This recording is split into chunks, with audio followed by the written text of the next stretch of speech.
क़यामत के दिन जब इंसान अपने आमाल के हिसाब के लिए उठाया जाएगा तो हर चीज उससे पूछी जाएगी। उसकी जिंदगी का हर पल, हर काम और हर इबादत का हिसाब लिया जाएगा। उस दिन सबसे पहले जो सवाल किया जाएगा वो नमाज के बारे में होगा। रसूलुल्लाह ने फरमाया, क़यामत के दिन सबसे पहले बंदे से नमाज का हिसाब लिया जाएगा। अगर नमाज दुरुस्त हुई तो बाकी सारे आमाल भी दुरुस्त होंगे और अगर नमाज खराब हुई तो बाकी सब आमाल भी बर्बाद हो जाएंगे। यह वाक़या बताता है कि नमाज सिर्फ एक फर्ज नहीं बल्कि जन्नत की कुंजी है। जब सारे लोग मैदान हश्र में जमा होंगे, सूरज सिर के एक बाल बराबर होगा। लोग पसीने में डूबे होंगे, कोई अपने पापों से कांप रहा होगा, कोई रहमत की उम्मीद लगाए खड़ा होगा। ऐसे में एक आवाज आएगी, कहाँ हैं वो लोग जो नमाज पढ़ते थे, जो हर नमाज का इंतजार करते थे, जो रुकू और सजदा में अपने रब को याद करते थे। तब फरिश्ते उन लोगों को पहचानेंगे जिनके चेहरे नूर से चमक रहे होंगे। ये वो लोग होंगे जिन्होंने नमाज को अपनी जिंदगी का हिस्सा बना लिया था। उन्हें भीड़ से अलग किया जाएगा और जन्नत की तरफ ले जाया जाएगा। रिवायत में आता है कि जब ये लोग जन्नत के दरवाजे तक पहुंचेंगे तो उनके आगे नमाज, रोजा और नेक आमाल की सूरत में नूर चल रहा होगा।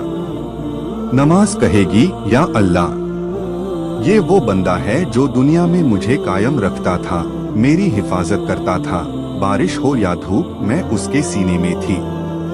अल्लाह ताला फरमाएगा, मेरे बंदे को जन्नत में वो दर्जा दे दो जहां सिर्फ इबादत गुजार और मुत्तकी पहुंचते हैं।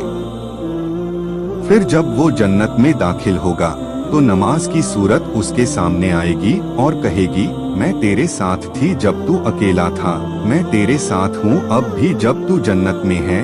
उस वक्त अल्लाह ताला के हुक्म से नमाज एक हसीन रोशनी की शक्ल में उसके साथ रहेगी।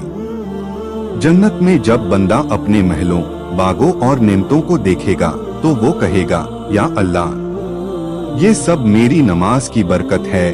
जन्नत की हर नेमत में उसे उसकी नमाज का फल नजर आएगा। जन्नत के बागों में वो सुगंध जो सजदे में उसके माथे से उठती थी, वहाँ की हवाओं में उसकी तिलावत की लहरें होंगी और नदियों के बहाव में उसकी तस्बीहों की गूंज सुनाई दे।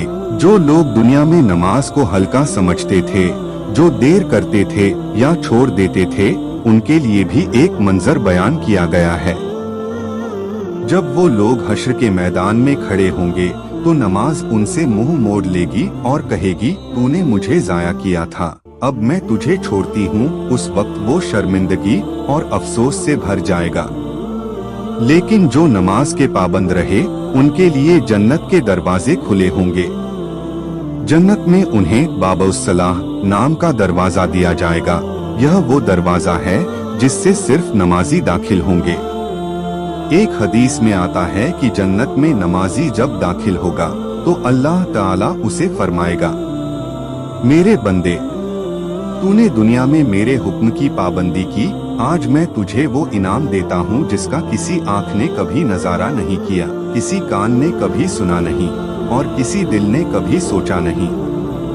वो बंदा झरनों के किनारे बैठेगा, उसके हाथ में सोने के प्याले होंगे और हूरें उसके चारों तरफ होंगी। उसके दिल में सुकून होगा और उसकी जुबान पर वही तिलावत होगी जो वो दुनिया में नमाजों के वक्त किया करता था।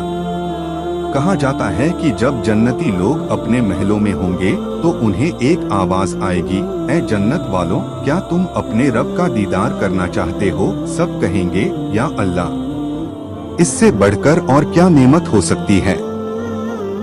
फिर पर्दा हटाया जाएगा और वो अपने रब का दीदार करेंगे।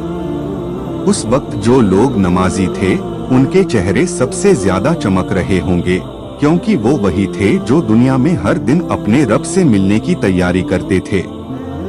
सबक: नमाज सिर्फ दुनिया की जिम्मेदारी नहीं बल्कि आखिरत की रोशनी है।